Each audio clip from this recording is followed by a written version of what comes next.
अरे उठ गए तुम? इससे मिलो, ये मेरा बचपन का दोस्त है विकास। हेलो। नमस्ते। अरे अब मुंह क्या देख रहे हो मेरा? जाओ जाके फ्रेश हो जाओ।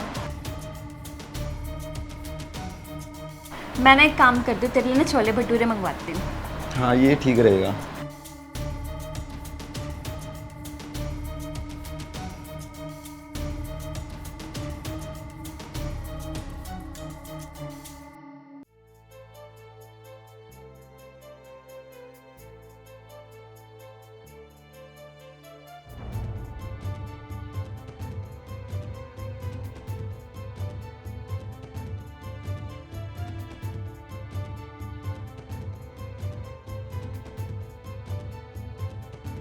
आप हो गए फ्रेश?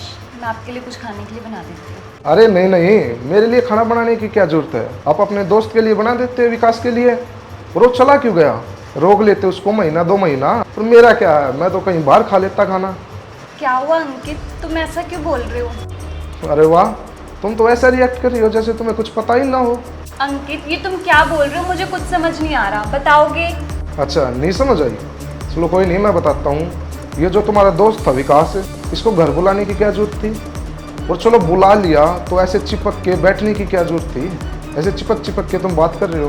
देखो अंकित, वो ना मेरे बचपन का दोस्त है, और दोस्त तो ऐसे ही मिलते हैं, और हम बचपन से ही ऐसे मिलते आए हैं। चलो तुम्हारा दोस्त है, पर दोस्ती की एक लिमिट होती है, एक दायरा होता है। पर सिमरन, तुमने अपनी सारी लिमिट क्रॉस कर दी। तुम्हारा कोई दोस्त नहीं है तो तुम दूसरे के दोस्तों को ऐसे जज करोगे? मेरे को नहीं पता था तुम्हारी सोच इतनी घटिया है। तुम्हें ना अपनी सोच सुधारने की ना बहुत जरूरत है, और प्लीज इस बात को ना और मत बढ़ाओ। बात मैं नहीं बढ़ा रहा सिमरन, बात तुम बढ़ा रही हो।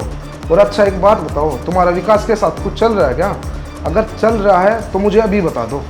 ये क्या बोल रहे हो तुम अंकित? तुम्हें मेरे दोस्तों के ऊपर भरोसा नहीं है? एटलीस्ट अपनी वाइफ के ऊपर तो भरोसा रखो तुम।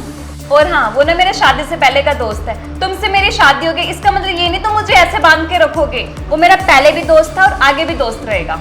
चलो सिमरन, मैं मानता हूँ तुम्हारा इरादा गलत नहीं था, ना ही तुम्हारी सोच गलत है। पर हर एक चीज़ की एक लिमिट होती है, एक दायरा होता है। और अब तुम्हारी वो एज नहीं रही, अब तुम शादीशुदा हो गई हो। चलो एक चीज़ बताओ, कल को मेरी कोई फ्रेंड आई होती और मैं ऐसे चिपक के बात कर रहा होता तो क्या तुम्हें बुरा नहीं लगता? तुम सही कह रहे हो अंकित, सारी गलती ना मेरी है। मैं उससे इस तरह से चिपक रही थी, मुझे जरा भी रियलाइज़ नहीं हुआ कि तुम्हें इतना बुरा लगेगा। और तुम सही कह रहे हो, मैं ऐसे तुम्हें किसी और के साथ देखती ना बिल्कुल भी बर्दाश्त नहीं कर पाती। I am so sorry. मैं आगे से ध्यान रखूंगी, कभी ऐसी गलती दोबारा रिपीट नहीं करूंगी। चलो अच्छा हुआ, तुम्हें तुम्हारी गलती का एहसास तो हुआ। और हाँ, माफ़ी तो मुझे भी तुमसे मांगनी चाहिए कि मैंने तुम्हें इतना गलत बोला और इतनी गलत सोच रखी तुम्हारे बारे में। अरे तुम क्यों सॉरी बोल रहे हो? सारी गलती तो मेरी है ना, आगे से ऐसा कभी नहीं होगा। अब तुम बैठो, मैं तुम्हारे लिए खाने के लिए कुछ लाती हूँ। तो जल्दी ले आओ, मुझे बहुत तेज़ भूख लग रही है यार।